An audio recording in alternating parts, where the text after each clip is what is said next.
আমি আবার দৌড় দিতাম, খুঁজে খুঁজে ছাগলগুলো কুড়ে যখন এনে খালাকে জমা দিতাম, খালা আমার কান ধরে বলতো, ওমর, যেই ভুল আজকে করেছো এই ভুল যদি আগামীকাল করো তোমার রাখালের চাকরি কিন্তু আমি ক্যান্সেল করে দেব। আমি তখন খালার পা ধরে বললাম, খালা, রাখালের চাকরি ক্যান্সেল করে দিলে আমি থাকবো কোথায়, খাবো কি? যে ওমর একদিন রাখালের চাকরি রক্ষা করার জন্যে খালার পা ধরে কেঁদেছে, আজকে সেই উমরকে আল্লাহ অর্ধ পৃথিবীর খলিফা বানাইছে। এটা উমরের যোগ্যতাই নয়, এটা কেবলমাত্র আল্লাহর কোরআনের ওসিলা। এখন আপনারা বলেন, এই কোরআনের পাওয়ার আছে না নাই? কিন্তু আমাদের বাংলাদেশের খবর কি? বাংলাদেশে কোরআনের পাওয়ার আছে? কোরআনের হক কথা সবচাইতে যিনি বেশি বলেছেন, আল্লামা সাইদি হুজুর, বিনা দোষে তাকে 13 বছর জেলখানায় বন্দি করে রাখছে। ধরে কথা ঠিক কিনা? এটাই তো কোরআনের পাওয়ার। আমরা কোরআনের পাখির জন্য দোয়া করতাম, আল্লামা সাইদির নাম ধরে দোয়া করা 15 বছর যায়নি। আমি এক জায়গায় কেবল বলছি আল্লামা সাইদির সাথে সাথে মাইক কেড়ে নিয়েছে। হুজুর, আপনি কার নাম ধরলেন? এ তো রাজাকার। মনে মনে কই, তোর বাপ মায়ের ঠিক নাই, কি জাউরা সন্তান। ধরে কথা ঠিক কিনা? কিন্তু জবান খুলে পারেনি। চিন্তা করে দেখেন যে আমরা দোয়া করতাম, আল্লাহ কোরআনের পাখিকে হায়াত দাও, সুস্থ করে রাখো। জেলখানার মধ্যে যখন তার চেহারা সুন্দর হচ্ছিল, তখন ভারতের প্রেসক্রিপশনে তাকে জেলখানা থেকে বের করে হাসপাতালে নিয়ে গিয়ে হত্যা করা হলো। জোরে কথা ঠিক কিনা? এটাই হলো বাংলাদেশের কোরআনের অবস্থা। আর আমরা এইভাবে থাকতে চাই না। আগামীতে আমরা আল্লাহর কোরআন চাই। জোরে কথা ঠিক কিনা? হ্যাঁ, এই কোরআনটা আসলে কেমন এখনো বাংলার মুসলমান দেখে নাই। আগামীতে একটু দেখার চিন্তা করতেছে, আগামীতে একটু দেখার চিন্তা করতেছে। এতদিন তো আবু জেহেলের মতন শুনলাম, কিন্তু আসলে কোরআন ধরলে আমাদের কিরকম চেহারা হবে, আমাদের চরিত্র কেমন হবে, আমরা কেমন মানুষ হব, এটা নিজের চোখে দেখার জন্য হযরত ওমর মক্কার অলি গলি ঘুরতেছেন যে আল্লাহর কোরআনটা দেখতে কেমন। আজকে আপনারা কোরআন শুনতে আইছেন, কিন্তু আমি আজকে আপনাদেরকে আল্লাহর কোরআন দেখাবো। আপনারা কি কোরআন দেখবেন?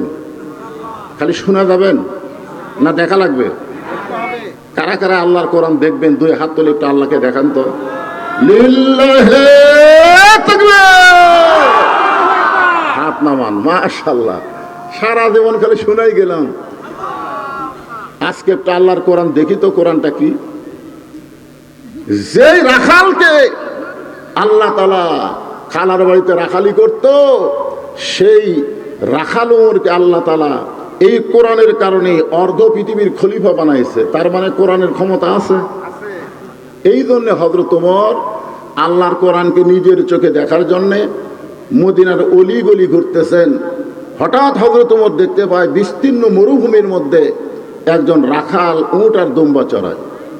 হযরত ওমর আল্লাহর কোরআনকে দেখার জন্য রাখালকে সালাম দিলেন, আসসালামু আলাইকুম রাখাল ভাই, আমার পেটে ক্ষুধা লাগছে, আমি উটের 1 পেয়ালা দুধ চাই। রাখাল মুচকি মুচকি হাসতেছে। ওমর ফারুক বলে, রাখাল, আমি তোমাকে সালাম দিলাম, উটের দুধ চাইলাম, তুমি সালামের উত্তর দাও না, উটের দুধ দিবা কিনা সেটাও বলো না, তুমি মুচকি মুচকি হাসতেছো, কারণ কি? রাখাল বলতেছে, তোমার সালামের উত্তর দিব না, তোমাকে উটের দুধও দিবার পারবো না। ওমর ফারুক বললেন, আমার অপরাধ। রাখাল বলে, তোমার অপরাধ হলো আগে তোমার পরিচয় দাও। তুমি কে?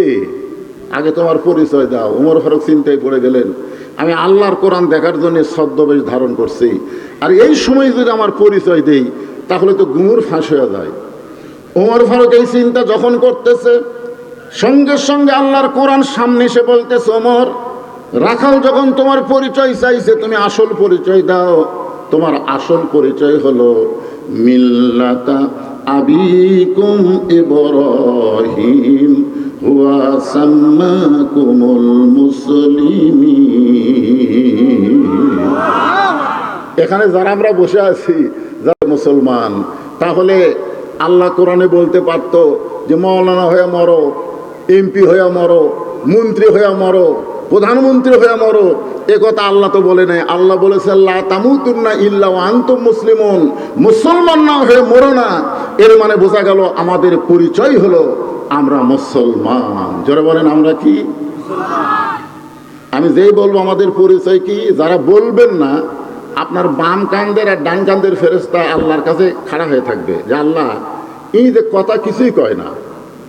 তা আল্লাহ বলতে যে বক্তা তখন পরিচয় জানবার চাইলো মুসলমান, যারা মুসলমান শব্দ উচ্চারণ করেনি, ওই আসলে মুসলমানের মধ্যে মুনাফিক, ধানের মধ্যে ধানিয়া ঘাস। জোরে কোন কথা ঠিক কিনা? আমাদের পরিচয় কি?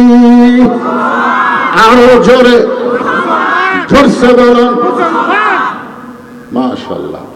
ওমর ফারুক বললেন রাখাল, আমার পরিচয় যখন শুনতে চাও তাহলে আমি হইলাম একজন মুসলমান। রাখাল মুস্কি মুস্কি হাসে আর বলে আসল না নকল? মারাত্মক কথা। ওমর ফারুককে রাখাল বলতেছে আসল না নকল? মুসলমান তো কইলেন, কিন্তু এই যে মুসলমান, তুমি আসল না নকল? উমর ফারুক বলে মুসলমান তো মুসলমানই, এর মধ্যে আসল নকল কি? রাখাল বলতেছে আসল মুসলমান যারা হবে তারা চাওয়ার ব্যাপারে সতর্ক থাকবে, জীবন গেলেও তারা আল্লাহ ছাড়া অন্য কারো কাছে চাইবে না। জোরে কোন কথা ঠিক কি না? এরকম মুসলমানকে আমরা দেখিনি। উকিল এসে বলতেছে আপনি একটা দলের আমির, আপনার ফাঁসি হবে, আপনি যদি বাঁচতে চান তাহলে রাষ্ট্রপতির কাছে একটা দরখাস্ত লেখেন, রাষ্ট্রপতি দয়া করে যদি আপনাকে মাফ করে দেয় তাহলে আপনার ফাঁসির দণ্ড মওকুফ হয়ে যাবে। আসল মুসলমান মুসকে মুসকে হাসে। উকিল বলে হাসেন কেন? বলে হাসার কারণ হলো আমি আমার জীবনে 3টা রাষ্ট্রপতিকে ক্ষমতা থাকা অবস্থায় মরা দেখছি। কয়টা? 3টা রাষ্ট্রপতিকে ক্ষমতা থাকা অবস্থায় মরা দেখছি। একটা হলো শেখ মুজিবুর রহমান, একটা হলো জিয়াউর রহমান, একটা হলো জিল্লুর রহমান। যারা ক্ষমতা থাকতে নিজেরাই মরে যায়, কোন মুসলমান জীবন গেল তাদের কাছে প্রাণ ভিক্ষা চায় না। কথা ঠিক কিনা? ইয়াকা নাবুদু ওয়া ইয়াকা নাস্তাইন, আমরা গোলামি করি কার? তাহলে সাহায্য চাই কার কাছে? আল্লাহ ছাড়া কোনো বাবার কাছে? দয়াল বাবা খালি কয় না, দুঃশ্বাসা থেকে গাড়ি যায় না। আমার দয়াল বাবার দরবারেতে কেউ ফিরে না খালি হাতে।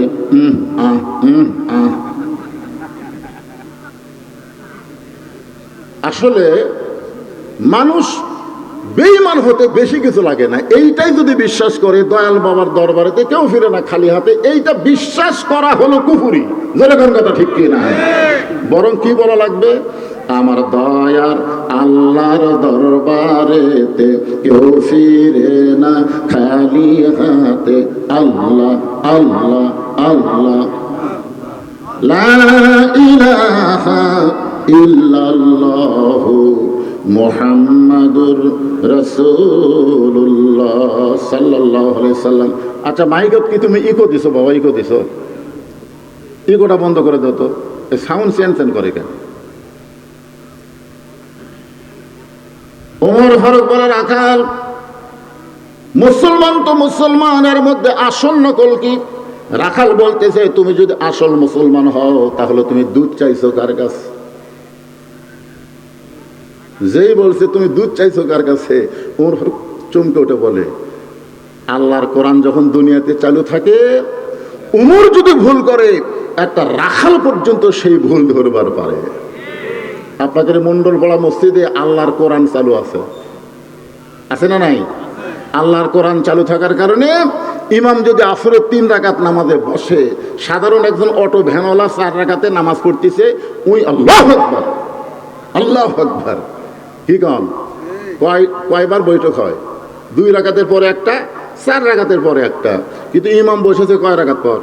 3 রাকাত পরে বসেছে। সামনে কাতারের মুসল্লি করে কোনো খেয়াল নাই, ওই 4 নম্বর কাতার থেকে আল্লাহু আকবার কইছে।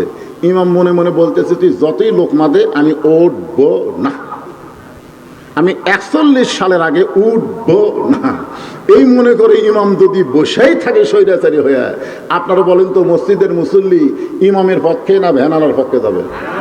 তার মানে বোঝা গেল মসজিদে ইমামের আইন চলে না, মসজিদে আল্লাহর আইন চলে। আল্লাহর আইন যখন চালু হবে তখন দুনিয়ার কোনো মানুষ ইচ্ছা মতো চলতে পারবে না। জনগণ কথা ঠিক কিনা? তুমি যত বড় নেতা হও আর যত বড় খেতা হও, ওমর ফারুক চম করছে, সর্বনাশ। আল্লাহর কোরআন যখন চালু থাকে, উমর যদি ভুল করে রাখাল পর্যন্ত ভুলটা ধরতে পারে। ওমর ফারুক চোখের পানি বের করে বলতে, রাখাল ভাই আসলে চাওয়ার ব্যাপারে আমার ভুল হয়ে গেছে। রাখাল বলতেছে, ভুলটা যখন স্বীকার করছো তাহলে আল্লাহ তোমাকে তওবা করার সুযোগ দিয়েছে। এখন যেই দলের মেম্বার থেকে চেয়ারম্যান থেকে এমপি মন্ত্রী পর্যন্ত সবাই পলায়া যায়, এমনকি জাতীয় মসজিদের খতিব পর্যন্ত পলায়। এতদিন পর্যন্ত আমরা সেই দল করে ভুল করছি, ভুল করেছি, সেখান থেকে ফিরে আসার রাস্তা আছে না নাই? জোরে করে আছে না নাই? ওই দল যারা করেন তারা ভুল স্বীকার করেন যে আল্লাহ আমরা ভুল করছি।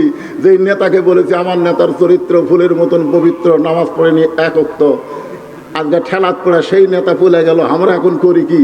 আমরা এখন ভুল স্বীকার করে আমরা তওবা করব। তওবা শব্দের অর্থ হলো ফিরে আসা। রাখাল বলতেছে পথিক ওমর ফারুককে বলতেছে, ভুলটা যখন স্বীকার করেছো তাহলে আল্লাহ তোমাকে তওবা করার সুযোগ দিয়েছে। ওমর ফারুক বলে, রাখাল ভাই তাহলে আমি তওবা করতেছি। রাখাল বলে, তুমি মূর্খ মানুষ, তুমি তওবা কেমনি করবা? ওমর ফারুক বলে, আমি মূর্খ তোমার কে কইছে? বলে, চাওয়ার ব্যাপারে যারা সতর্ক থাকে না তারাই হলো দুনিয়ার সবচাইতে বড় মূর্খ। বরং আমি তওবা করাই, তুমি আমার সঙ্গে তওবা পড়ো। এবার রাখাল হযরত ওমরকে তওবা পড়াচ্ছেন, আমার সঙ্গে সবাই পড়েন আস্তাগফিরুল্লাহ। আচ্ছা, তওবা করতে কি কোনো সমস্যা আছে? সবাই, আল্লাহ রাসূল দিনে রাতে 70 বার তওবা করতেন। এই জন্য সকলে পড়েন আস্তাগফিরুল্লাহ রব্বি মিন কুল্লি যামবি ওয়া আতুবু ইলাইহি লা হাওলা ওয়ালা কুওয়াতা ইল্লা বিল্লাহিল আলিয়্যিল আযীম। ওমর ফারুক তওবা করার পরে বলতেছে, ও রাখাল ভাই, আল্লাহর হস্তে উটের এক পেয়ালা দুধ দাও, যেই দুধটা পান করে আমি ক্ষুধা তৃষ্ণা নিবারণ করতে চাই। রাখাল মুচকি মুচকি হাসে। ওমর ফারুক বলে, রাখাল আল্লাহর হস্তে উটের এক পেয়ালা দুধ চাইলাম, এরপরেও তুমি মুচকি মুচকি হাসো। রাখাল বলতেছে, তওবা করার পরে তুমি আবার মুনাফিকি করলে। যেই বলছে তওবা করার পরে তুমি মুনাফিকি করলে, ওমর ফারুকের চেহারা রক্তের মতন লাল হয়ে গেছে। কারণ আল্লাহ রাসূল বলেছেন কাফেররা থাকবে জাহান্নামের উপরে, আর মুনাফিক থাকবে, কোরআনেও আল্লাহ বলেছেন জাহান্নামের নিচে, সর্বনিচে থাকবে কে? মুনাফিক। সাহাবীরা বললেন, হুজুর এই বদমাইশ মুনাফিক কোন দল থেকে বের হবে? আল্লাহ রাসূল বললেন, ইহুদি খ্রিস্টান হিন্দু বৌদ্ধ থেকে মুনাফিকের তৈরি হবে না, মুনাফিকের আবাদ হবে মুসলমানের ভিতরে। আজকে যারা মানুষের তৈরি আইন মানতে চায়, আল্লাহর আইন সম্পর্কে কথা বললে তাদের কলজার মধ্যে চুলকায়, এরাই মুনাফিক। যারা বলেন কথা ঠিক না, এরাই মুনাফিক। যে তুমি মুসলমান দাবি করবা আর তুমি আল্লাহর আইন মানবা না, শুনবাও না। আল্লাহ আইনের কথা বললে হুজুর তো শুরু করছে। কি শুরু করছে? একটু মনোযোগ দেন। ওমর ফারুক রাখাল বলতেছে, তওবা করার পরে তুমি আবার মুনাফিকি করলে। সঙ্গে সঙ্গে ওমর ফারুকের চেহারা রক্তের মতন লাল করে বলতেছে, রাখাল মুখে যা আসে তা বলতে পারো না, আমার মধ্যে মুনাফিকের কি দেখলে? রাখাল বলতেছে, লিমা তাকুলু মা লা তাফআলু। তোমার মুখের সাথে মনের মিল নাই, তোমার মুখের সাথে মনের মিল নাই। তুমি সত্যি করে বলো তো, আমি কি উটের মালিক? আমি যদি উটের মালিক হই, তুমি আমাকে রাখাল বললা কেন? আর যখনই তুমি আমাকে রাখাল বলে সম্বোধন করতেছো, তখন তোমার মন বলতেছে আমি উটের মালিক না। আর মালিককে বাদ দিয়ে রাখালের কাছে কেউ যদি আল্লাহর হস্তেও চায়, রাখাল দিবার পারবে? এটা বহু মাহফিলে বলেছি, এটা আমার জীবনে হয়েছে। আমার জীবনে টেস্ট থেকে নামছি, ইতিমধ্যে এক লোক দৌড়ে এসে হাতের মধ্যে 100 টাকার কসকসা লোড দিয়ে বলে, হুজুর দোয়া করেন। তো টাকা পকেটে থুয়ে বললাম, বাবা কিসের দোয়া? বলে, আমার বইয়ের পেটে একটা বাচ্চা আইছে, আপনি দোয়া করেন আল্লাহ যেন পুত্র সন্তান দেয়। তখন আমি চোখ বন্ধ করে চিন্তা করি, আমি 3 মেয়ের বাপ, আমি নিজেই 3 মেয়ের বাপ। আমার দোয়া দিয়ে যদি পুত্র সন্তান হতো তাহলে আমার বইয়ের পেটে আল্লাহ একটা দিত। তখন পকেট থেকে 200 টাকা বের করে দিলাম। হুজুর আমি তো টাকা চাইনি, আমি দোয়া চাইছি। বললাম, পাগল তুই আমার চিনিস না, আমি 3 মেয়ের বাপ। তখন বলে, হুজুর তাহলে আমার টাকা আমাকে দেন, আপনার টাকা আপনি দেন। ওরে যে 100 টাকা দিলাম ও মারতেছে দৌড়াই। বলে, কোথায় যাবি? বলে, ওই হুজুরের কাছে যাবো যার পুত্র সন্তান আছে, যার বেটা চাওয়াল আছে, আমি বললাম কোনো হুজুরের কাছে না, কোনো বাবার কাছে না, কোনো পীরের কাছে না, বাবার যদি চাও মালিকের কাছে চাও। জোরে কোন কথা ঠিক কি না? রাখাল বলে পথিক, সত্যি যদি আল্লাহর হস্তে তুমি উটের এক পেয়ালা দুধ চাও, তাহলে এখান থেকে মালিকের বাড়ি হলো 10 মাইল দূরে। ওই মালিকের বাড়ির দরজাত গিয়ে বলো, মালিক তোমার রাখাল উট আর দুম্বা চড়াই, তুমি মালিক যদি হুকুম দাও তাহলে রাখাল আল্লাহর হস্তে উটের এক পেয়ালা দুধ দিবে। ওমর ফারুক বলে, রাখাল ভাই কষ্ট করে 10 মাইল দূরে যাওয়ার দরকার নাই, বরং তোমাকে 2টা টাকা দিলাম, এই 2টা টাকার বিনিময়ে তুমি উটের এক পেয়ালা দুধ দাও। রাখাল মুস্কি মুস্কি হাসে। ওমর ফারুক বলে, রাখাল হাসতেছ কেন? বলে, হাসার কারণ হলো তুমি হযরত ওমরকে চেনো। হাসার কারণ হলো তুমি হযরত ওমরকে চেনো। যে ওমর আল্লাহর কোরআন দিয়ে রাষ্ট্র চালায়, সেই ওমর যদি দূর থেকে, ওমরের গুপ্ত বাহিনী যদি দূর থেকে দেখবার পায় তুমি আমারে 2 টাকা ঘুষ দিছো, আর আমি মালিক বাদ দিয়ে তোমাকে উটের এক পেয়ালা দুধ দিলাম, তাহলে তোমাকেও ধরবে আমাকেও ধরবে। এই বুড়া বয়সে তুমি কি ধরা খাবার চাও? ওমর ফারুক বলে, রাখাল ভাই তাহলে চলো পাহাড়ের গুহার মধ্যে যাই, ওই গুহার মধ্যে গিয়ে গোপনে তোমাকে 2টা দিরহাম দিব, আর তুমি গোপনে উটের এক পেয়ালা দুধ দিবে। উমরের গুপ্ত বাহিনীও দেখতে পাবে না, তোমার মালিকও জানতে পারবে না। রাখাল চিল্লায় বলে, তুমি ভণ্ড, তুমি ভণ্ড, তুমি ভণ্ড। উমর ফারুক বলে, রাখাল আমার মধ্যে ভণ্ডামির কি দেখলা? রাখাল বলে, পথিক উমরের গুপ্ত বাহিনী যেখানে দেখতে পায় না, আমার মালিক যেখানে জানতে পারে না, রাখালের আল্লাহ সেখানে দেখতে পায়। সঙ্গে সঙ্গে উমর ফারুক মারছে দৌড়।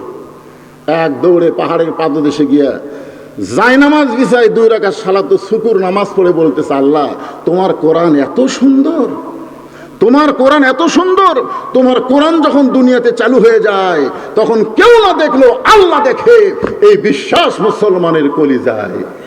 বর্তমানে আমাদের বাংলাদেশে এই বিশ্বাস যাদের কলিজায় নাই, তারা নামে মুসলমান কিন্তু কামে মুসলমান না। কেউ না দেখলেও আল্লাহ দেখে, এই বিশ্বাস করলে বাংলাদেশের কোনো যুবক অশ্লীল ভিডিও দেখতে পারবে না। ধরে কোন কথা ঠিক কিনা? কারণ দেখবার গেলেই তার ঈমান তাকে বলবে, তুই যে খারাপ ভিডিও দেখতেছিস, তুই মনে করছিস সবাই ঘুমাইছে, কিন্তু আল্লাহ ঘুমাই নাই। তোর কান্দের ফেরেশতা কিন্তু সবকিছু লিখতেছে। ধরে কোন কথা ঠিক কিনা? তোমার 2 কান্দে 2 মোহরি লিখিতেছেন ডায়েরি, দলিল দেখে রায় দিবে, টাকা পয়সার নাই কারবার। সবাই বলেন, আছেন আমার মুক্তার, আছেন আমার ব্যারিস্টার, শেষ বিচারের হাইকোর্টেতে তিনি আমায় করবেন পার। আমি পাপী তিনি জামিনদার, পারাপারে থাকলে তারা, সঙ্গে নিও গাড়ি ভাড়া। এই গান গাইলে গুনাহ হবে নাকি? এই কোরআনের গান, কোরআনের গান। পারাপারে থাকলে তারা, সঙ্গে নিও গাড়ি ভাড়া, জবাবদিহি করতে হবে, ধরলে টিকিট কালেক্টর। মনুরে মনের ঘরে তালা দিয়া চাবি নিয়া আসেন সাই, আমি অধম সাধ্য কি তার, হুকুম ছাড়া বাইরে যাই, হুকুম ছাড়া বাইরে যায়। সুবহানাল্লাহ। গান শোনা সুবহানাল্লাহ। এটা কি গান রে? মনের ঘরে তালা দিয়া চাবি নিয়া আসেন সাই, আমি অধম সাধ্য কি তার, হুকুম ছাড়া বাইরে যাই, হুকুম ছাড়া বাইরে যাই। প্রকৃত মুমিন যদি আমরা হতে পারতাম তাহলে আল্লাহর হুকুমের বাইরে আমরা যাবার পারতাম না। জোরে বলেন কথা ঠিক কি না? ওমর ফারুক বলতেছে, আল্লাহ তোমার কোরআন এত সুন্দর, আজকে আমি রাখালকে দেখি নাই, রাখালের ভিতরে তোমার কোরআনের বাস্তব চিত্র দেখতে পাই। ওমর ফারুক কাঁদতেছে কার কাছে? আর রাখাল পিছনে এসে বলে, যতই কান্দ, যতই কান্দ, উটের দুধ দেওয়া গেল না। ওমর ফারুক বলে, রাখাল ভাই উটের দুধের কোনো দরকার আমার নাই, আমি শুধু জানতে চাই তুমি না দেখা আল্লাহকে কলিজার মধ্যে জায়গা দিয়ে আল্লাহর কোরআন অনুযায়ী চলতেছো, কেউ না দেখলেও আল্লাহ দেখতেছে, এই বিশ্বাস তোমার কলিজায়, তোমার চাহিদা কি? আজকে যারা কোরআন অনুযায়ী চলবার চায় তাদের নানা রকম বিপদ আপদ মুসিবত আছে না নাই? জোরে কেন আছে না নাই? আছে, বিপদ আছে। আল্লাহ কোরআনে বলেছে ওয়ালা নাবলুওয়ান্নাকুম বিশাইয়্যিম মিনাল খাউফি ওয়াল জুই ওয়া নাকসিম মিনাল আমওয়ালি ওয়াল আনফুসি ওয়াস সামারাতি ওয়া বাশশিরিস সাবিরিন। কষ্টের পরে, মায়ের প্রসব বেদনার পরে একটা সন্তান কিন্তু মা পায়। জোরে কোন কথা ঠিক কি না? সন্তান যখন মা কোলে নেয় তখন আর প্রসবের কথা মনে থাকে? তা আমরা যারা কষ্ট করবো ঈমানদারেরা, বাতিলের বিরুদ্ধে হকের পক্ষে চলবো, নানা রকম বিপদ আপদ মুসিবত আল্লাহ দিবে, এরপর আমাদেরকে জান্নাত দিয়ে আল্লাহ আমাদের খুশি করবে। জোরে কোন কথা ঠিক কি না? ওমর ফারুক বলেন, রাখাল তুমি না দেখা আল্লাহকে কলিজার মধ্যে জায়গা দিয়ে তুমি যে আল্লাহর কোরআন অনুযায়ী চলতেছো, এর বিনিময়ে তোমার চাহিদা কি? রাখাল চোখের পানি বের করে বলতেছে, পথিক আমার চাহিদা হলো রব্বানা আতিনা ফিদ দুনিয়া হাসানাতাও ওয়া ফিল আখিরাতি হাসানা ওয়া কিনা আযাবান্নার। ওমর ফারুক বলে, রাখাল আমি তোমার চাহিদার কথা শুনতে চাইলাম আর তুমি আমাকে কোরআনের আয়াত শোনালা। রাখাল বলতেছে, তুমি আসলেই মূর্খ। কয়বার মূর্খ হলো? দুইবার হলো না তিনবার হলো? যেই উমর সম্পর্কে রাসূল বলেছেন, আমার পরে যদি কেউ নবী হতো লাউ কানা উমর, আমার পরে নবুয়তের পথ যদি খোলা থাকতো আল্লাহ উমরকে নবী বানাতো। নবী হওয়ার সব যোগ্যতা আল্লাহ উমরকে দান করেছে। ধরে করে সুবহানাল্লাহ। আর সেই উমরকে রাখাল এ পর্যন্ত তিনবার মূর্খ বলল। তুমি আসলেই মূর্খ। আমি কোরআনের আয়াত দিয়ে কি বুঝালাম তুমি বুঝলা না? আমার দুইটা চাহিদা আছে। এক নম্বর চাহিদা হলো আতিনা ফিদ দুনিয়া হাসানা, আর দুই নম্বর চাহিদা হলো অফিল আখিরাতি হাসানা। রাখাল বলতে, পথিক আমার দুনিয়ার চাহিদা হলো মহামানব হযরত উমরকে আমি এক নজর দেখতে চাই। যে উমর আল্লাহর কোরআন দিয়ে রাষ্ট্র চালায়, এমন উমরকে যদি একটা বার আমি দেখতে পাইতাম তাহলে দুনিয়ার চাহিদা আল্লাহ আমার পুরা করত। তার মানে বোঝা গেল ভালো নেতা দেখার নিয়ত করার দরকার আছে না নাই? কি নেতা? আপনারা ভালো নেতা দেখতে পান? ইনশাল্লাহ একজন কস আল্লাহ, এতগুলো মুসলমানের মধ্যে একজন কা ইনশাল্লাহ রে, একজন ইনশাল্লাহ। রাখাল বলতে, পথিক আমার দুনিয়ার চাহিদা হলো হযরত উমরকে আমি এক নজর দেখতে চাই। আমার দুই নম্বর চাহিদা হলো আমি রাখাল যখন মরে যাব, অধম রাখালকে আল্লাহ যেন জান্নাত দেয়। সঙ্গে সঙ্গে হযরত উমর দৌড়ে এসে রাখালের হাতটা খপ করে ধরে তিনবার চুমা খাচ্ছ। রাখাল বলতেছে, তুই পাগল নাকি? আমার ঘামা হাতে তুমি চুমা খেলা। ওমর ফারুক বলে, রাখাল ভাই তোমার দুই নম্বর চাহিদা আল্লাহ পুরা করছে। দুই নম্বর চাহিদা আল্লাহ পুরা করবে না, পুরা করছে। মরার সঙ্গে সঙ্গেই আল্লাহ তোমাকে 8টা জান্নাতের দরজা খুলে দিবে। আপনারা সুবহানাল্লাহ করছেন, কিন্তু রাখাল সুবহানাল্লাহ পায় না। ওমর ফারুক রাখালের সুবহানাল্লাহ শোনার জন্য আল্লাহর কোরআন থেকে বলতেছেন, ইন্নাল্লাযীনা ক্বালু রাব্বুনাল্লাহু সুম্মা ইসতাকামু তাতানাজ্জালু আলাইহিমুল মালায়েকা আল্লা তাখাফু ওয়া লা তাহজানু ওয়া আবশিরু বিল জান্নাতিল্লাতী কুনতুম তুআদুন। এরপরেও রাখাল সুবহানাল্লাহ কয় না। ওমর ফারুক বলে, রাখাল মরার সাথে সাথেই আল্লাহ তোমার জন্য 8টা জান্নাতের দরজা খুলে দিবে, কিন্তু রাখাল সুবহানাল্লাহ কয় না। ওমর ফারুক বলে, কে রে রাখাল? আমি আল্লাহর কোরআন তেলাওয়াত করে বললাম, আল্লাহ তাখাফ তোমার কোনো ভয় নাই, ওয়ালা তাহজান তোমার কোনো চিন্তা নাই, ওয়া আবশিরু বিল জান্নাহ মরার সঙ্গে সঙ্গে আল্লাহ তোমাকে জান্নাত দিয়ে দিবে। এরপরে সুবহানাল্লাহ কও না কেন? রাখাল বলতেছে, তুমি খুব চালাক। এতক্ষণ কি বলছে? মূর্খ। এবার রাখাল বলতেছে, আসলেই তুমি খুব চালাক। মরার পরে জান্নাত পাবো এই বাকি কথা তুমি ভালোই বলতেছো, কিন্তু হযরত উমরকে এক নজর দেখতে পাবো এই নগদ কথা বলতে তোমার কোন জাকাত বাজে? টাকা দিল 10 বেশ তো ফসা ফস, টাকা দিল 20 বেশ তো দিয়ে দিস। এরকম দোয়া করা খুবই সহজ। মরার পরে জান্নাত, এই দোয়া করা খুবই সহজ। রাখাল বলে, মরার পরে জান্নাত পাবো এই বাকি কথা তুমি বললে কিন্তু হযরত উমরকে এক নজর দেখতে পাবো, এই নগদ কথা বলতে তোমার কোন জায়গাত বাজে? উমর ফারুকের চোখ দিয়ে দর দর করে পানি পড়তেছে। আমি যে উমর, এই কথা রাখালকে কেমনে বলবো? যে রাখাল আমাকে তওবা পড়াইছে, যে রাখাল আমাকে মুনাফিক কইছে, যে রাখাল আমাকে ভণ্ড কইছে, এখন যদি বলি আমি উমর, বলাও সারা, রাখাল হার্ট ফেল করে মরাও সারা। যে উমর রাস্তাতে গেলে শয়তান কয়দিন যায় না।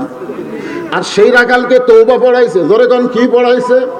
সেই রাখালকে মুনাফিক কইছে, ভণ্ড কইছে।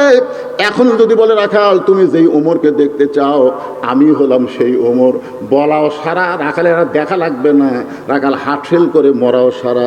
ওমর ফারুক চিন্তাত পড়ে গেলেন, আমি যে ওমর, এইটা রাখালকে কেমনে বলবো? এমন সময় আল্লাহর কোরআন সামনে এসে বলতেছে, ওমর তুমি যদি ডাইরেক্ট বলবার না পারো, উদু ইলা সাবিলি রব্বিকা বিল হিকমাহ, জোরে গান সুবহানাল্লাহ। ওমর ফারুক বললেন, রাখাল সত্যি যদি হযরত ওমরকে দেখতে চাও, তাহলে তোমাকে ফজরের নামাজ সামনে কাতারে আদায় করা লাগবে। ফজরের নামাজ যদি সামনে কাতারে আদায় করো, মেহরাবের দিকে লক্ষ্য করে দেখবা যেই মানুষটা ইমামতি করতেছে, ওই মানুষটি হলেন হযরত ওমর। সুবহানাল্লাহ। দুই একজন বলেন, কি বুঝলেন? কি বুঝলেন? যত বড় নেতা হবেন, তত বড় মসজিদের ইমাম হওয়া লাগবে। জোরে কোন কথা ঠিক কি না? নামাজ পড়ে না ওই নেতা। ছোটবেলায় দেখতাম কারেন্ট ছিল না, এই হারকিন মোছা লাগতো। সন্ধ্যার সময় মা বোনেরা পুরানো কাপড় দিয়া হারকিন মুছতো। আপনারা দেখেন নি? আমরা বলতাম, মা আমার নাম কি কয়? এটা লেতা বাবা, এটা লেতা। যে লেতা নিজে নামাজ পড়ে না, তার কর্মী বাহিনীরাও না। ওমর ফারুক বলতেছেন, রাখাল সত্যি যদি ওমরকে দেখতে চাও, তাহলে ফজরের নামাজ তোমাকে সামনে কাতারে আদায় করা লাগবে। ফজর যদি সামনে কাতারে আদায় করো, মেহরাবের মধ্যে দেখবা যে মানুষটা ইমামতি করতেছে, ওই মানুষটি হলেন হযরত ওমর। রাখাল ছোট বাচ্চার মতন কাঁদতেছে। ওমর ফারুক বলে, রাখাল কান্দার কারণ কি? রাখাল বলতেছে, আমি বারান্দাত নামাজ পড়ি, আমি বারান্দায় নামাজ পড়ে আমি মসজিদের ভিতরে ঢোকার সাহস পাই না, কারণ মসজিদের মধ্যে দামি দামি সাহাবী থাকে। ওই দামি দামি সাহাবীর মধ্যে আমি রাখাল কেমনে যাই? ওমর ফারুক বললেন, রাখাল তুমি বারান্দায় নামাজ পড়ো, তুমি কম দামি, আর মসজিদের মধ্যে নামাজ পড়ে তারা দামি। এই কথা তোমাকে কে বুঝাইলো? আল্লাহ কোরআনে বলেছেন, ইন্না আকরামাকুম ইনদাল্লাহি আতকাকুম। ওই ব্যক্তি সবচেয়ে দামি হয় যার কলিজার মধ্যে আল্লাহর বেশি ভয়। আমি চেয়ারে বসে ওয়াজ করতেছি, আমি বেশি দামি, আর আপনারা নিচে বসে ওয়াজ শুনতেছেন, আপনারা কম দামি। এটা কখনোই মনে করা যাবে না। অনেক বক্তাকে আল্লাহ তক্তা বানায় জাহান্নাম দিবে, অনেক শ্রোতাকে আল্লাহ বিনা হিসাবে জান্নাত দিয়ে দিবে। জোরে কোন কথা ঠিক কি? কে দামি? হ্যাঁ, আল্লাহ এখানে মাফ করে দিছে, আমার কাছে কে দামি? ইন্না আকরামাকুম ইনদাল্লাহি আতকাকুম। ওই ব্যক্তি সবচাইতে দামি হয় যার কলিজার মধ্যে আল্লাহর বেশি ভয়। ওমর ফারুক বললেন, রাখাল যদি ওমরকে দেখতে চাও, তাহলে ফজরের নামাজ তোমাকে সামনে কাতারে আদায় করা লাগবে। রাখাল বলতেছে, পথিক তাহলে আজকে এশার নামাজের পর আমি আর বাড়িতে যাব না। ওমর ফারুক চুমকোটে বললেন, কেন ভাই? বলে, এশা পরে যদি বাড়িতে যাই, তাহলে ফজর সামনে কাতারে কেমনে পাই? ওমর ফারুক বললেন, রাখাল তুমি কি 5 ওয়াক্ত নামাজ সম্পর্কে জানো? রাখাল বলে, জানি না। কেন? আমি তো জানি। ওমর ফারুক বললেন, তাহলে বলো তো, আসর মাগরিব এশা তাড়াতাড়ি, আর এশা থেকে ফজর, ফজর থেকে জোহর দেরি, কারণ কি? দেখবেন 3 ওয়াক্ত নামাজ কি তাড়াতাড়ি, বুঝতে পারেননি? আসর পড়ার কিছুক্ষণ পরেই, মাগরিব পড়ার কিছুক্ষণ পরে, কিন্তু এশা থেকে ফজর লম্বা সময়, আবার ফজর থেকে জোহর লম্বা সময়। বলো তো এই 2 ওয়াক্ত নামাজ লম্বা কেন? রাখাল বলতে, আমি তো জানি না। ওমর ফারুক বলতে পারে, তাহলে তুই না বড় মূর্খ রে, এ কথা বলতে পারে কি পারে না? কিন্তু নেতাকে রাগ কন্ট্রোল করা লাগবে। নেতা সাধারণ মানুষের মতন হলে হবে না ভাইজান। এটা নেতা আদর্শ হচ্ছে মুহাম্মাদুর রাসূলুল্লাহ, লাকাদ কানা লাকুম ফি রাসূলিল্লাহি উসওয়াতুন হাসানাহ। ওমর ফারুক বললেন, রাখাল তাহলে শোনো, ফজর থেকে জোহর আল্লাহ লম্বা সময় দিয়েছে, এই লম্বা সময়ের মধ্যে তুমি রাখালি করবা। কেউ ব্যবসা বাণিজ্য করবে, কেউ খেতে খামারে কাজ কাম করবে, কেউ চাকরি বাকরি করবে। এগুলা কাজ কাম করতে গিয়া তার দেহের যে ক্ষয় হবে, এশা থেকে ফজর আল্লাহ লম্বা সময় দিছে। এই লম্বা সময়ের মধ্যে ঘুম পারলে আল্লাহ ঘুমের মাধ্যমে ওই ক্ষয়টা পুরা করে দিবে। তাহলে তুমি যে এশা থেকে ফজর সামনে কাতারে ধরবার চাও, যদি তোমার চোখে ঘুম ধরে, রাখাল বলতে ঘুম যদি ধরে মসজিদের কোনায় ঘুমায় যাব। ওমর ফারুক বললেন, মসজিদের ভিতরে ঘুমানোর দলিল দাও। তুমি তো মসজিদের মধ্যে ঘুম পাড়বা, তার একটা দলিল থাকা লাগবে না? কথা কেন, একটা দলিল থাকা লাগবে না? ঘুম পাড়া তো দূরের কথা, জোহরের নামাজ পড়ে সবাই চলে গেছে, ওরা 3 জন 4 ফ্যান দিয়ে গল্প করতেছে। 1-1 ঘন্টা হয়, গল্প শেষ হয় না। আলু তো স্টোরের থনো বাড়ি, আলুর দাম যে কমে গেল, সামনে আর আলু আবাদ করবো না, এরকম দুঃখের গল্প করতেছে। 1-1 ঘন্টা হলে 3 জন, ফ্যান চলতেছে কয়টা? 4টা। তো কান্দের ফেরেশতা বলতেছে, আল্লাহ সবাই নামাজ পড়ে বাড়িতে গেল, এরা 3 জন যে ধারে গল্প করতেছে, একে মাথার উপর যে ফ্যান ঘুরতেছে, এর খবর কি? আল্লাহ বলতেছে, এই গল্প করার সময় এদের মাথার উপর যে ফ্যান ঘুরলো, এই ফ্যানের কারেন্টের বিল এই 3 জন আলাদাভাবে না দেওয়া পর্যন্ত এরা জান্নাতে যাওয়ার পারবে না। কারণ মসজিদ ওর বাপের ঘর না, দিয়ে ইচ্ছা মতো গল্প মারবি। ধরে কথা ঠিক কি না? মসজিদ কি তোমার বাপের ঘর? ইচ্ছা মতো গল্প করার কোনো সুযোগ মসজিদে। যদি মসজিদে কিছুক্ষণ থাকতে চাও, তাহলে আল্লাহর জিকির আজকার তাসবিহ তাহলিল করা লাগবে। তারপরও আল্লাহ বলেছেন, ফাইজা কুদিয়াতিস সালাহ ফান্তাশিরু ফিল আরদ। ওমর ফারুক বললেন, রাখাল আজানের গুরুত্ব দিও। 5 ওয়াক্ত নামাজের মধ্যে সবচাইতে গুরুত্বপূর্ণ আজান হলো ফজরের আজান। কেরে যুবকরা, ফজরের আজানের মধ্যে যে মুয়াজ্জিন একই শব্দ 2 বার বেশি কয়, অন্য আজানে কয় না, কিন্তু ফজরের আজানে কয়। এটা তোমরা শুনবার পাও? কি কয়? পারা? রাত 1টা পর্যন্ত ফেসবুক চালায়, 1টা পর্যন্ত মোবাইল চালায়, এমন সময় ঘুমায় গেছে। ফজরের আজান যে কোন দিক দিয়ে গেল। আর 2-1টা এমন আছে শীতের কালে, যে ফজরের আজান শুরু হয় ওই আসলে 3.5 হাত, কিন্তু আজান শুরু হওয়ার সাথে সাথে 2.5 হাত। 2.5 হাত মানে ল্যাপ তুলা মাথার উপর দিয়েছে, এখন পাও বাড়াচ্ছে। কি করবি? পাও টানে বুকের কাছে থসে। আপনি বেড়া থেকে জানলা দিয়ে তাকায় দেখেন, মনে হয় চাউলের বস্তা ঠেকা থসে। ল্যাপ টানটা দেখেন, ল্যাপের তলে ওর সাইজ, আর সকালবেলা সাইড থেকে কুত্তার সাইজ, একই সাইজ। ফজরের আজান শুনে ঘুম পাড়ে যারা, কুত্তার আমল করে তারা। এখন আপনারা বলা লাগবে আমার সঙ্গে, ফজরের আজান শুনে ঘুম পাড়ে যারা, কুত্তার আমল করে তারা। বলতে পারবেন ভাইজান? ফজরের আজান শুনে ঘুম পাড়ে যারা, যারা যারা বলতে তারা বুঝবেন এরাই ফজর পড়ে না। দেখেন তো কে কে বলে না, দেখেন তো। কারণ মসজিদকে কেন্দ্র করে আজকের মাহফিল। জোরে কর কথা ঠিক কিনা? আর 5 ওয়াক্ত আজানের মধ্যে সবচেয়ে গুরুত্বপূর্ণ আজান হলো ফজরের। ফজরের নামাজ যদি কেউ বাড়িতে পড়ে, রাসূল বলেছেন সে মুনাফিক হয়ে মৃত্যুবরণ করবে। ফজরের নামাজ বাড়িতে পড়া যাবে না, মসজিদে পড়া লাগবে। আমি ওয়াজ করছি নাটোরে, যে ফজরের আজান শুনে ঘুম পড়ে যারা, কুত্তার আমল করে তারা। বুঝলেন? এই কথা যেই কইছি 3-4 বার, 4-5টা কুত্তা দৌড়াচ্ছে। ওরা কুত্তা কাছে আমি ওয়াজ শুরু করতে, দেখবেন এখন কিছু মুয়াজ্জিন আজান দেওয়ার সময় কুত্তা করে না। এই করে কি করেন? এক মুয়াজ্জিন আমারে কইছে, হুজুর কুত্তারা ঘুম পাড়ে, কিন্তু আজান দিলি কুত্তা করে। আমি বললাম, মুয়াজ্জিন এটা কি জন্য করে তুমি জানো? মুয়াজ্জিন কয়, না হুজুর আমি জানি না। কারণ তুমি যে আজান দিচ্ছ মুয়াজ্জিন, তোমার ছেলে কয়টা? তো হচ্ছে, হুজুর আমার 3 ছেলে 1 মেয়ে, বিয়ে দিছি। তো তোমার 3 ছেলেকে নামাজ পড়ে? কয় না। তো এই জন্যই কুত্তা বেজার, যে আজান দেয় লিজের বেটারাই নামাজ পড়ে না, এই জন্য কুত্তা করে। তা আমি দেখলাম এই কথা যেই বলছি, ফজরের আজান শুনে ঘুম পাড়ে যারা, কুত্তার আমল করে তারা, 4-5টা কুত্তা আছে, ওরা খালি ভুক ভুক করে, আমাকে আজ যাবারই দেয় না। তখন আমার কাছে আল্লাহর কোরআন এসে বলতেছে, সুম্মা রাদাদনাহু আসফালা সাফিলিন। আমি যখন বললাম ফজরের আযান শুনে ঘুম পাড়ে যারা, কুত্তার চাইতেও খারাপ তারা। যেই কইছে কুত্তার চাইতেও খারাপ তারা, কুত্তা দূর। কুত্তা কইছে এইবার হুজুর লাইনে তুলছে। জানেন, একটা বেনামাজির চাইতে শুকুর কুকুর অনেক ভালো, শুকুরের নাম শুয়োর, শুয়োর শুয়োর আর কুত্তে অনেক ভালো, একটা ব্যান আমাদের চাই। ওমর ফারুক বললেন, রাখাল ফজরের আজানের গুরুত্ব দিও।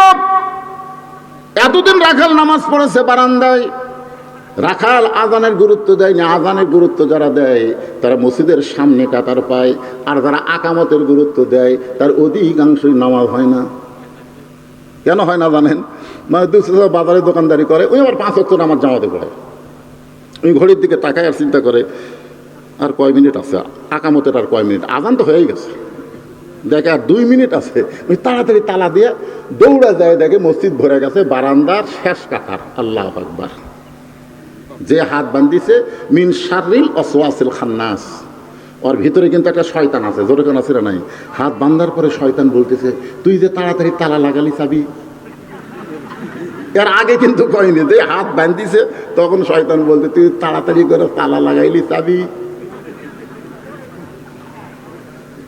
এক হাত টান দেয়। হ্যাঁ হ্যাঁ হ্যাঁ, আপনি বলেন তো ওর নামাজ আছে না গেছে? হাদিসে আছে বিস্তারিত হুজুরি কলব ব্যতীত, হাদিসে আছে বিস্তারিত হুজুরি কলব ব্যতীত কঠিন কালেও নামাজ তোর হবে না। তবে কেন গাও জোয়ারি, মানুষকে দেখাও নামাজ পড়ি, ও তোমার সিদ্ধ বীজে সুফসল ফলে না। আজও কেন আল্লাহর নামাজ ধরতে পারলা না? কদ আফলাহা মান তাযাক্কা ওয়া যাকারা ইসমা রাব্বিহি ফাসাল্লা। আগেই নামাজ নয়, আগে নামাজের জন্য মনকে মসজিদ বানাইতে হবে। শুধু মসজিদের মধ্যে ঢুকলে হবে না, মসজিদকে যদি মনকে যদি মসজিদ বানাবার পারেন, আপনার মন চলে যাবে ওই মসজিদ থেকে কাবার কাছে। শুধু কাবার কাছে যাবে না, কাবার মাধ্যমে বাইতুল মামুরের ভিতর দিয়া আল্লাহর আরশ পর্যন্ত যোগাযোগ হবে। আসসালাতু মিরাজুল মুমিনিন, নামাজ হচ্ছে মুমিনদের জন্য মেরাজ। এতদিন রাখাল নামাজ পড়েছে বারান্দায়, আজকে নামাজ পড়বে কোন কাতারে? জোরে কোন, কোন কাতারে? এখন সামনে কাতারে নামাজ পড়তে গেলে মসজিদের মধ্যে ঢোকা লাগবে। মসজিদের মধ্যে আপনারা ঢুকছেন কোন পায়ে? এবারে সবুজ গেঞ্জি কোন পায়ে? তুই কথা কইস না, তুই ঢুকিস নি।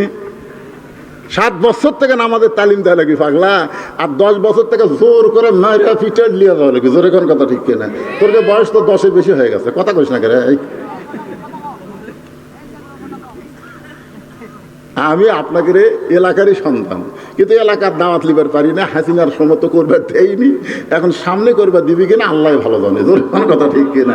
আজকে তখন একটু চান্স পাচ্ছি ভাই, একটু হুহা করার দরকার আছে না? জোরে করে আছেন না? মসজিদের মধ্যে যখন ঢোকেন তখন কোন পায়ে?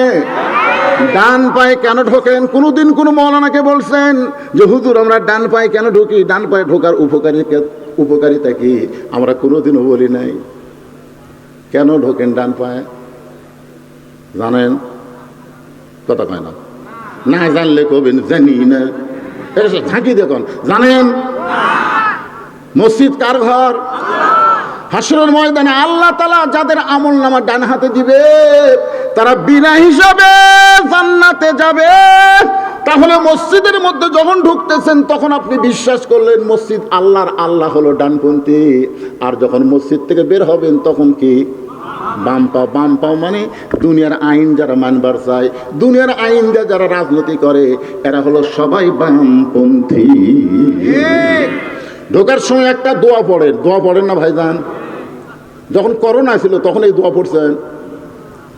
এই যখন করোনা ছিল দেখি আমার মাদ্রাসার মসজিদে এক লোক মুখত মাস্ক দিয়ে ওই মসজিদে ঢুকতেছে। তা আমি বললাম, কে ভাই, একজন মোবাইল করলে একটা মেয়ে মানুষ করে দেয়, আপনার যখন ঘর থেকে বাইরে যাবেন তখন মুখে মাস্ক পরবেন, তা আপনি ঘর ঢুকতে মাস্ক পরতেছেন কেন? নিজের ঘরত কোনোদিন মাস্ক পরেন? কয় না। তাহলে আল্লাহর ঘরে ঢুকতে মুখত মাস্ক কেন? হুজুর ভয়, হুজুর ভয়। আরে পাগলা, আপনি যে দোয়া পড়তেছেন আল্লাহুম্মা ফতাহলি আবওয়াবা রহমাতিক, আবওয়াবা এটা কিসের দরজা? এটা গজবের দরজা না রহমতের দরজা? করোনা কি? করোনা রহমত? করোনা হলো